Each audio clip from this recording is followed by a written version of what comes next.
Hoy vamos a hablar sobre la crisis venidera. Recuerde que esta semana estamos conversando sobre el conflicto inminente y hemos descubierto en las lecciones que hemos estudiado hasta este momento que, claro, hemos vivido en conflicto desde que nacimos en este planeta, pero este conflicto está llegando a su final. Y quizás lo debo decir de esta manera, Pastor Dani Perla, hemos sido los llamados al privilegio de vivir en la última etapa de la historia de este planeta, de la historia del pecado en este planeta. Así que vamos a orar y vamos a pedir al Señor que nos ayude para descubrir que, aunque la crisis es fuerte, de todas maneras el pueblo de Dios está asegurado. Padre querido, hoy queremos poner en tus manos de amor nuestras vidas para que nos ayudes a comprender que, aunque a medida que nos acercamos al fin, Satanás, porque sabe que le queda poco tiempo, va a arreciar su ataque contra tu pueblo, tú vas a cuidar de tu pueblo y nos ayudarás a mantenernos firmes hasta el final. Ayúdanos a mantener esa confianza, lo pedimos en Jesús. Amén. Cuando nosotros hablamos de la crisis venidera, Pastor Dani Perla, quizá lo que quisiéramos transmitir a nuestros hermanos y a nuestros amigos que nos escuchan es qué es lo que queremos decir con el hecho de que habrá una crisis final, considerando que a lo largo de la historia siempre ha habido persecución contra el pueblo de Dios, y cuando hablamos de crisis hablamos un poco de esto de persecución. ¿Por qué a Satanás finalmente, o por qué Satanás finalmente recurre a esto, si lo que hace muy bien y lo ha hecho siempre es engañar al mundo entero? ¿Por qué luego recurre a la opresión, a incluso la persecución, por intentando exterminar al pueblo de Dios? Creo que la palabra de Dios nos hace bastante claro que Satanás no tiene otra agenda más que él es el ladrón que Jesús mencionaba en San Juan capítulo 10, que viene a robar, a matar y a destruir. Y Jesús usó una palabrita y dice, viene solo a. O sea, no hay otra, no se puede esperar negociar y que va a pensar algo diferente. No, él viene solo a matar, robar, destruir. Entonces Satanás, para lograr eso, él usa diferentes estrategias. Al principio, para no causar, tal vez, para ver cuántos voluntariamente se le unen, él usa la persuasión, ahí viene el engaño, él usa la persuasión. Pero recordemos nosotros, hermano Gerson, que Dios ha hecho que la luz brille, especialmente desde que comenzó a predicarse el mensaje de los 3 ángeles, ya se ha esparcido por el mundo y hay personas que han escuchado este mensaje. Entonces, a veces ya la persuasión de Satanás no le va a funcionar, pero como un viejo general, digamos, del mal, él tiene un as bajo la manga. Donde no me funcione la persuasión, donde no me funcione convencer o engañar a alguien, y ya él sabe cuál es el as que tiene bajo la manga, es la fuerza, la coerción, la persecución, la amenaza, y eso finalmente va a alinear a aquellos que todavía no habían tomado una definición a favor de Cristo o en contra, pero al ver que ya atenta contra su supervivencia, su vida, sus propiedades, sus metas en esta vida, entonces ahí muchos van a alinearse porque tal vez no los va a convencer. Por eso es, no sé si me estoy adelantando a lo que vamos a estudiar esta semana, pero recuerden que por eso es que la marca de la bestia va en la frente y en la mano, porque la frente indica convicción, ahí está la razón, ahí está el cerebro para pensar, y la mano indica actividad, acción. Entonces hay gente que por conveniencia, ya sea que estén convencidos, el diablo los engañó y los convenció, los persuadió y los convenció y los engañó. O algunos dicen, no, algo no está bien, aquí no cuadra, pero no me conviene guardar los mandamientos. Entonces ese grupo de personas también, al ver que ya hay amenazas, hay imposición, hay castigo, van a unirse al terreno del enemigo. Ahora, pastor, cuando el día de ayer hablábamos sobre la naturaleza de este conflicto que tiene que ver con la adoración, porque es un conflicto espiritual, me hace pensar en todas las veces en que la Biblia aparece la amenaza contra el pueblo de Dios, que en muchas ocasiones viene incluso por alguien muy cercano. Para comenzar con un ejemplo, la muerte del justo Abel, que fue asesinado por su propio hermano, el primer fratricidio de la historia, que tenía un componente religioso de base.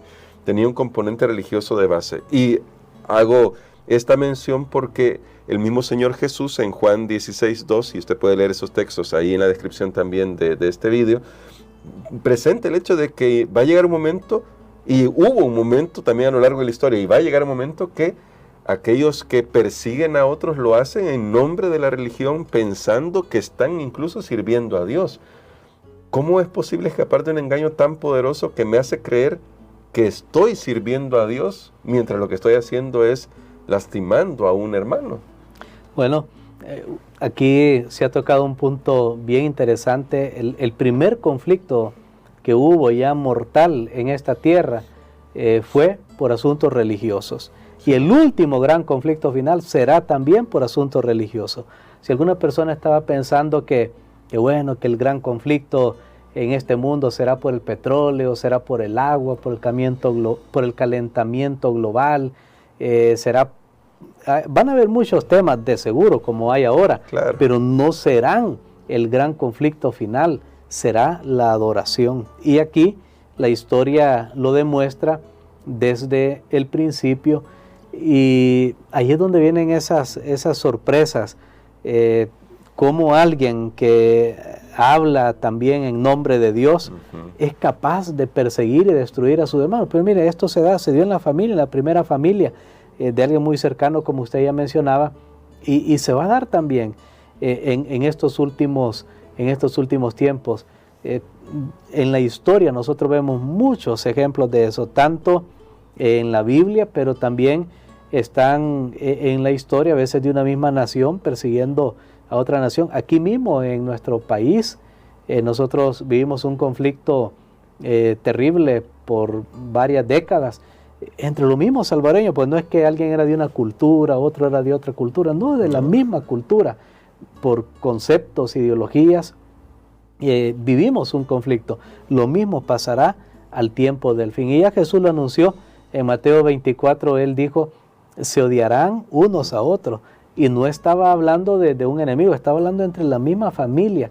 Y dice, por eso el amor de muchos se enfriará. Lastimosamente, una persona cuando ya no oye la voz del Espíritu de Dios, y entonces el enemigo de las almas dirige ya su mente, es capaz de hacer las peores cosas, porque lo que el diablo siempre ha querido es destruir al pueblo. Y por si alguien piensa, hermano Gerson, bueno, pero yo no creo que ahora en estos últimos días vaya a suceder eso. Haya un conflicto. Ahora tenemos los derechos humanos, las Naciones Unidas.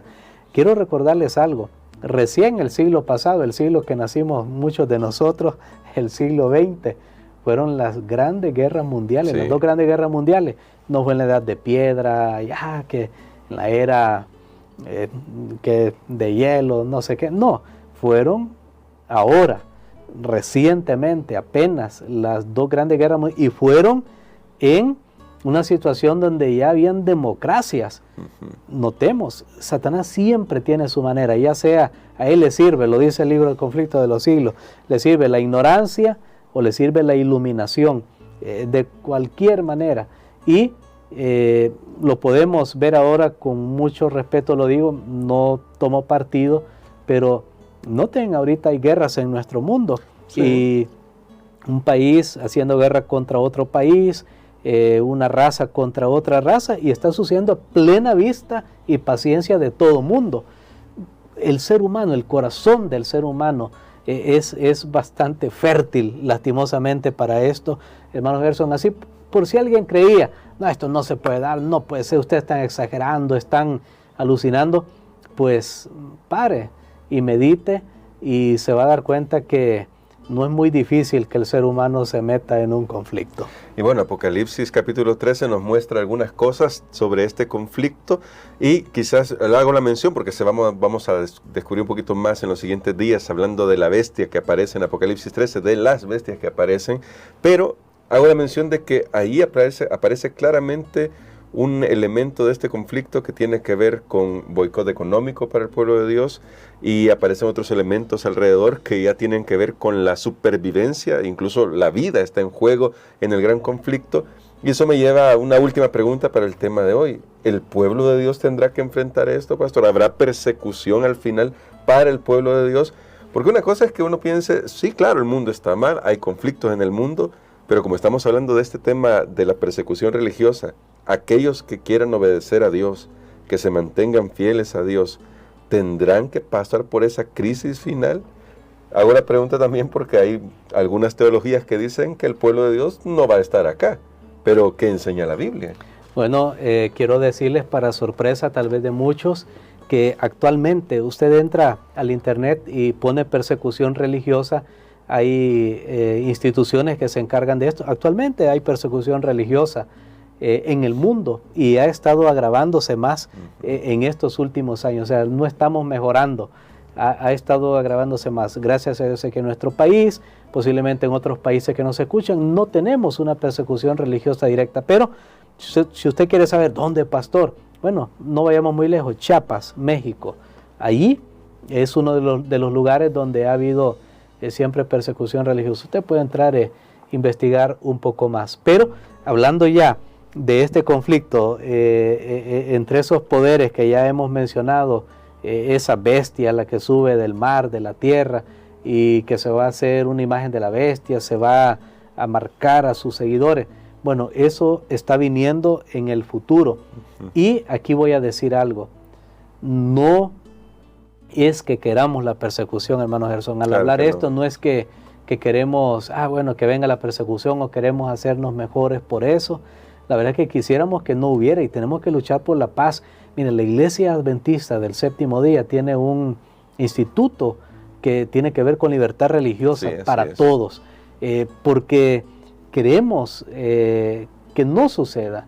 Queremos que no suceda. No estamos llamando a la persecución, pero sabemos que va a haber un momento que va a ser inevitable, que como dice Apocalipsis 7, los vientos ahorita están siendo retenidos porque Dios está queriendo sellar a su pueblo, a aquellos que le aman, a los suyos. Él quiere que sean su propiedad y entonces Él detiene todo esto para dar esa gran oportunidad a usted, amigo, a mí, a todos nosotros, de que podamos ser su pueblo. Pero lastimosamente va a haber un momento que esto ya no va a ser más sostenible.